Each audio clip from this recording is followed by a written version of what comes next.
வாட்டரும் ஹீட்டும் generate பண்ணி அதில் எலக்ட்ரிசிட்டியும் generate பண்ணுறது தான் இதனுடைய மிஷன். ஸோ இந்த சிஸ்டம் வந்து ஒர்க் பண்ணுமா, கீழேலாம் ஒர்க் பண்ணும், ஆனால் மேலே ஒர்க் பண்ணுமா, ஸ்பேஸில் ஒர்க் பண்ணுமா, oxygen and water and hydrogen வேணும். ஸோ இதை வந்து செக்ரிகேட் பண்ணி இதை வந்து ஹைட்ரஜனையும் ஆக்சிஜனையும் மெர்ஜ் பண்ணி HO2 வாட்டர் கண்டர்லாம் பவர் ஜென்ரேட் பண்ணலாம். ஸோ இப்போ இது மாதிரியான மல்டிபிள் அப்ளிகேஷன்ஸுக்கு இது வரும் பொழுது நம்ம டிபெண்டன்ஸ் ஆன் CO2 சரியான ஆராய்ச்சிக்கு நம்ம வித்திட்டோம் என்று சொன்னால் கண்டிப்பாக வளர்ந்த நாடுகளுக்கு, வளர்கின்ற நாடுகளுக்கு நம்ம சப்ளை பண்ணக்கூடிய இந்த ஹைட்ரஜன் எக்கானமியை பூஸ்ட் பண்ணக்கூடிய ப்ராடக்ட்ஸ் அண்ட் சிஸ்டம்ஸை டெவலப் பண்ணி இந்த நாடுகளில் நம்மளுடைய பொருளாதாரத்தை உயர்த்தக்கூடிய ஒரு நிலை ஏற்படும். வணக்கம் சார். வணக்கம்.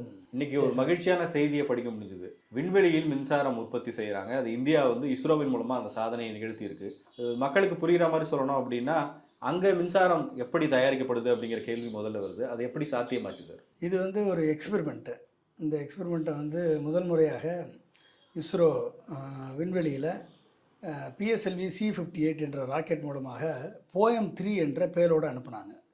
அந்த POEM-3 பேலோடில் தான் வந்து இந்த hydrogen fuel cell power system அதை உருவாக்கியிருக்காங்க. அதை டெஸ்ட் பண்ணோம்.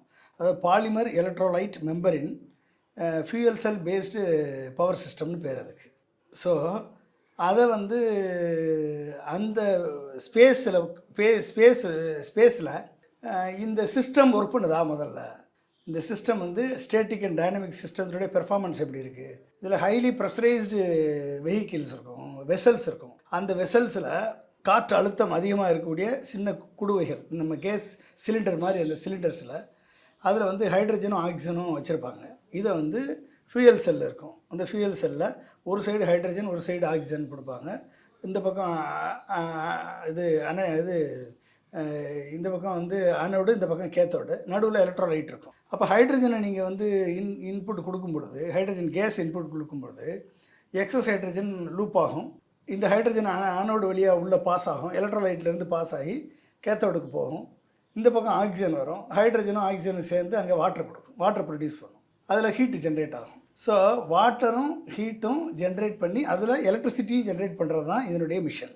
ஸோ இந்த சிஸ்டம் வந்து ஒர்க் பண்ணுமா, கீழேலாம் ஒர்க் பண்ணும், ஆனால் மேலே ஒர்க் பண்ணுமா, ஸ்பேஸில் ஒர்க் பண்ணுமா. அப்போ ஸ்பேஸ் சிஸ்டம் அங்கே எல்லா சிஸ்டமும் ஒழுங்காக ஒர்க் பண்ணுதா. ஸ்பேஸில் வந்து 180 வாட் வந்து பவர் ஜென்ரேட் பண்ணி டெஸ்ட் பண்ணியிருக்காங்க இந்த பேலோடில். அப்போ இது வந்து ஒரு ஃப்யூச்சர் மிஷன்ஸுக்கு ஒரு இம்பார்ட்டண்ட்டான மைல் ஸ்டோன். அப்போ என்ன மாதிரியான மைல் ஸ்டோன் அப்படின்னா, அதுக்கு முன்னாடி சார் அந்த 180 வாட்னா எந்த அளவுக்கான மின்சாரம் அங்கே உற்பத்தி செய்யப்பட்டிருக்கு? ஏதாவது ஒரு லைட்டோ இல்லை ஃபேன் அந்த மாதிரி கம்பேரிசன் சொன்னால்? ஆமாம், அந்த 180 வாட்டை வந்து மெஷர் பண்ணிடுவாங்க. ஓகே, மெஷர் பண்ணிடுவாங்க.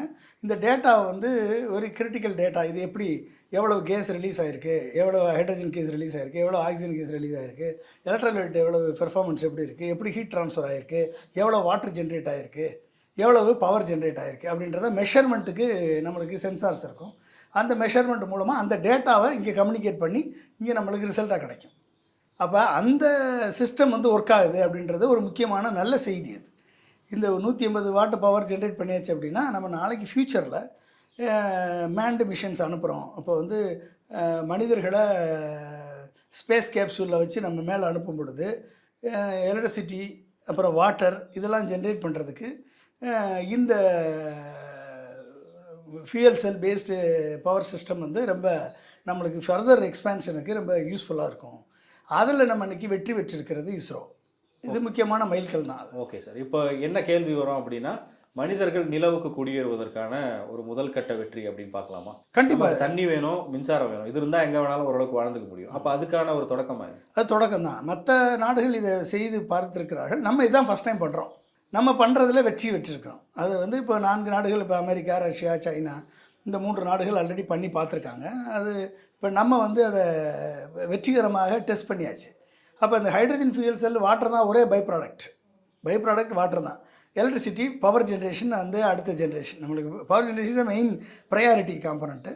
அதில் பை ப்ராடக்ட் நம்மளுக்கு வாட்டர் கிடைக்குது, சுத்தமான தண்ணி கிடைக்குது. அப்போ இந்த ரெண்டுமே நம்மளுக்கு கிடைக்கும் பொழுது நாளைக்கு மனிதர்கள் மேலே போகிறப்ப இந்த சிஸ்டத்தினுடைய அதனுடைய பெரிய லெவலில் பண்ணும் பொழுது இதனுடைய அவுட்புட் வந்து அவர்களுக்கு யூஸ்ஃபுல்லாக இருக்கும். அதை வந்து டெஸ்ட் பண்ணி இந்த வட்டம் சக்ஸஸ் பண்ணியிருக்கோம். இது அங்கே மட்டும் இல்லை, இது நீங்கள் இங்கே கம்பஷன் என்ஜின்ஸு, பேட்ரி இதுக்கெல்லாம் ரீப்ளேஸ் பண்ணக்கூடிய ஹைட்ரஜன் ஃபியூயல் செல்லு வந்து வரும் பொழுது எந்த வெஹிக்கிளாக இருந்தாலும் சரி, நாளைக்கு வந்து ஒரு க்ரீன் ஹவுஸ் கேஸ் எமிஷன் இல்லாமல், CO2 கேஸ் எமிஷன் இல்லாமல் சுத்தமான ஒரு ஹைட்ரஜன் எக்கானமியை நம்ம உருவாக்குவதற்கான அடித்தளம். இன்றைக்கி ஒட்டுமொத்த உலகமும் ஹைட்ரஜன் எக்கானமி நோக்கி போயிட்டுருக்கு. ஸோ அதுக்கான ஒரு அடித்தளமாக இதை நான் பார்க்கலாம். நம்ம இதுக்கு முன்னாடி எந்தெந்த நாடுகள் இதை பண்ணியிருக்காங்க சார்? வளர்ந்த நாடுகள் எல்லாமே இந்த ஆராய்ச்சியில் ஈடுபட்டிருக்காங்க. ஹைட்ரஜன் எக்கானமியை நோக்கி இன்றைக்கு பில்லியன்ஸ் ஆஃப் டாலர்ஸ் வந்து இன்வெஸ்ட் பண்ணி இந்த ஹைட்ரஜன் எக்கானமி, நாளைக்கு இந்த ஹைட்ரஜன் ஃபியூயல் செல் உருவாக்கிட்டோம் அப்படின்னா smart cities will be powered by hydrogen economy, smart transportation will be powered by hydrogen economy, smart logistics will be powered by hydrogen economy. மற்றபடி all electrical appliances இதெல்லாம் வந்து hydrogen எக்கானமியில் power பண்ணும். தேவை என்னது? வாட்டரும் oxygen and water and hydrogen வேணும். So இதை வந்து செக்ரிகேட் பண்ணி இதை வந்து ஹைட்ரஜனையும் ஆக்சிஜனையும் மெர்ஜ் பண்ணி HO2 வாட்டர் கண்டறலாம், பவர் ஜென்ரேட் பண்ணலாம். ஸோ இப்போ இது மாதிரியான மல்டிபிள் அப்ளிகேஷன்ஸுக்கு இது வரும் பொழுது நம்ம டிபெண்டன்ஸ் ஆன் CO2 ஃபாசில் ஃபியூயலை டிபெண்ட் பண்ணி பெட்ரோலியம் ப்ராடக்டை இல்லைன்னா டீசலை டிபெண்ட் பண்ணி இருக்கக்கூடிய சூழல் வந்து அங்கு குறையும். இப்போ இந்த இடத்துல நம்ம நீங்கள் சொன்ன மாதிரி பெட்ரோல் டீசல் மாதிரியான பெட்ரோலியம் ப்ராடக்ட்ஸை நம்ம அதிகமாக டிபெண்ட் பண்ணியிருக்கோம். அதுலேருந்து இப்போ பேட்டரிக்கு ஸ்விட்ச் ஓவர் ஆகிட்டு இருக்கோம். வெஹிக்கிள்ஸ் நிறைய வந்துட்டு இருக்கு. அதுவே நம்ம இன்னும் முழுமை அடையாமல் இருக்குது. எத்தனை ஆண்டுகள் தேவைப்படும்? நம்ம நீங்கள் புதுசாக ஒரு டேர்மை சொல்கிறீங்க, பார்க்கும்போது ஒரு ஹைட்ரஜன் எக்கானமின்னு சொல்கிறீங்க. அது சாத்தியப்பட அந்த உலகம் நம்ம எப்போ வந்து நம்ம லைவாக பார்க்க முடியும்? இது இப்போ மற்ற வளர்ந்த நாடுகள் இதுக்கு வந்து இன்வெஸ்ட்மெண்ட்டு ரிசர்ச்சுக்கு ஆரம்பிச்சிட்டாங்க. இப்போ ஆராய்ச்சி, இப்போ ப்ராடக்ட் அண்ட் சிஸ்டம்ஸ், இப்போ சயின்ஸ் இருக்குது. இந்த சயின்ஸை டெக்னாலஜியாக மாற்றணும், டெக்னாலஜியை ப்ராடக்டாக கொண்டு வரணும். அப்போ அப்ளிகேஷன் வந்து வைடர் இருக்குது. Water, energy, environment, transportation, construction, electricity, power system, AC, agriculture, இப்படி பல்வேறு அப்ளிகேஷன்ஸ் இருக்குது. இந்த அப்ளிகேஷனுக்கு தேவையான இந்த ஹைட்ரஜன் பேஸ்டு சிஸ்டத்தை, இந்த எலக்ட்ராலிசிஸ் ப்ராசஸ், வாட்டர் எலக்ட்ராலிசிஸ் ப்ராசஸை ப்ராடக்டாக மாற்றணும்ல. இப்போ ப்ராடக்டாக மாற்றுறதுக்கு ஆராய்ச்சிக்கான ஃபண்டு வேணும். அதில் வந்து இன்றைக்கு வளர்ந்த நாடுகள், developed countries like America, China, Germany, UK, இப்படி பல்வேறு நாடுகள் வந்து இதில் கிட்டத்தட்ட வந்து more then hundreds of billions of dollars வந்து அவங்க இன்வெஸ்ட் பண்ண ரெடி ஆகிட்டாங்க. நம்ம இன்னும் அதை பற்றி இப்போ தான் சிந்திச்சுக்கிட்டு இருக்கோம். நம்ம இன்னும் பட்ஜெட் அலோகேஷன் அந்த லெவலுக்குலாம் போகல. இல்லை, நீ ஆக்சுவலாக சயின்ஸ் அண்ட் டெக்னாலஜிக்கு பட்ஜெட்டே 3% ஆஃப் த GDP கொடுக்கணும். இது வரைக்கும் கொடுக்கல.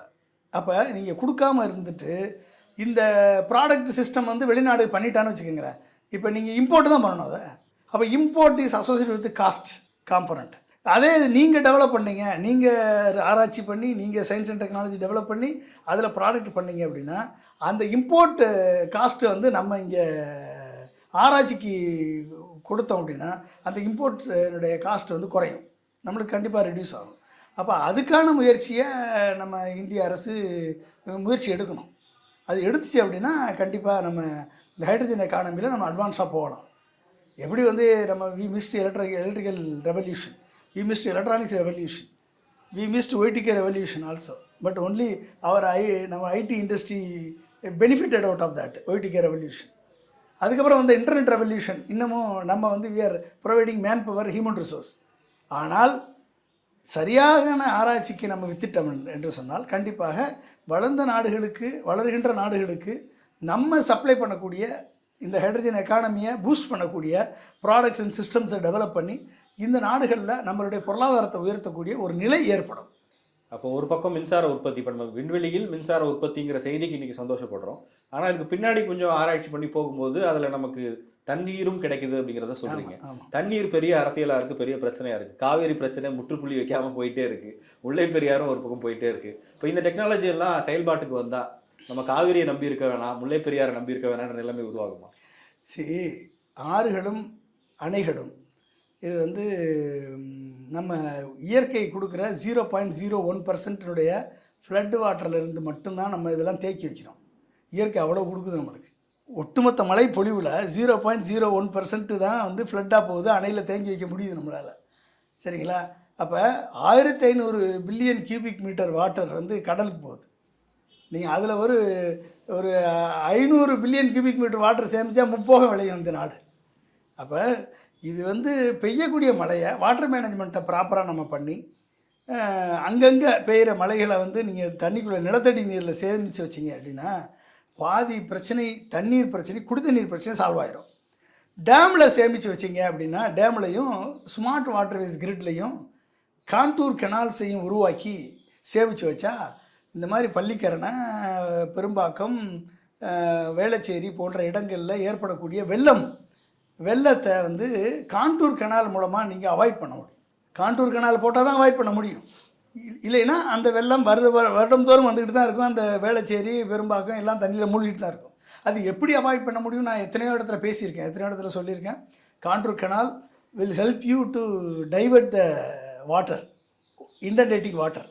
அப்போ அந்த வாட்டரை நீங்கள் வந்து கொண்டாட முடியும்.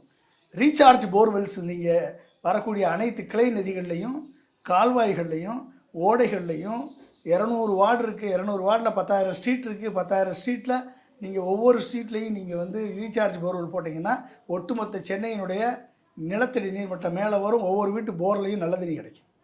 இது சென்னை மட்டும் கிடையாது, எல்லா மெட்ரோ, எல்லா மாநகராட்சியிலையும், எல்லா நகராட்சியிலையும், எல்லா யூனியன்லேயும், எல்லா கிராமத்துலேயும் இதை செய்ய முடியும். அப்போ இது செய்தாலே நம்ம வந்து மிகப்பெரிய, அதாவது இயற்கை கொடுக்கக்கூடிய அந்த தண்ணீர் வரத்தை நம்மளால் வந்து சரியாக பயன்படுத்தினாலே நம்மளுக்கான வெற்றி கிடைக்கும். அது வந்து திட்டமிட்ட சரியான பிளானிங் வேணும், சரியான ஹார்வெஸ்டிங் சிஸ்டம் கொண்டு வரணும், சரியான எக்ஸிக்யூஷன் இருக்கணும். அப்போ அப்படிப்பட்ட ஒரு நிலை ஏற்பட்டால் மட்டும்தான் இது நடக்கும். இது நம்ம சொல்லிக்கிட்டே இருக்கோம். நம்ம எல்லாத்தையும் யார் கேட்டு செய்கிறதுக்கு, யார் பூனைக்கு யார் மணி கட்டுறது அப்படின்ற நிலைமையில் மக்கள் திரும்ப திரும்ப தேர்ந்தெடுப்பவர்கள், அதை பற்றி சிந்தனை இல்லாதவர்களை தேர்ந்தெடுக்கும் பொழுது உங்களுக்கு வந்து அந்த செயல்பாடுகள் நடக்காது. Thank you sir. தேங்க்யூ.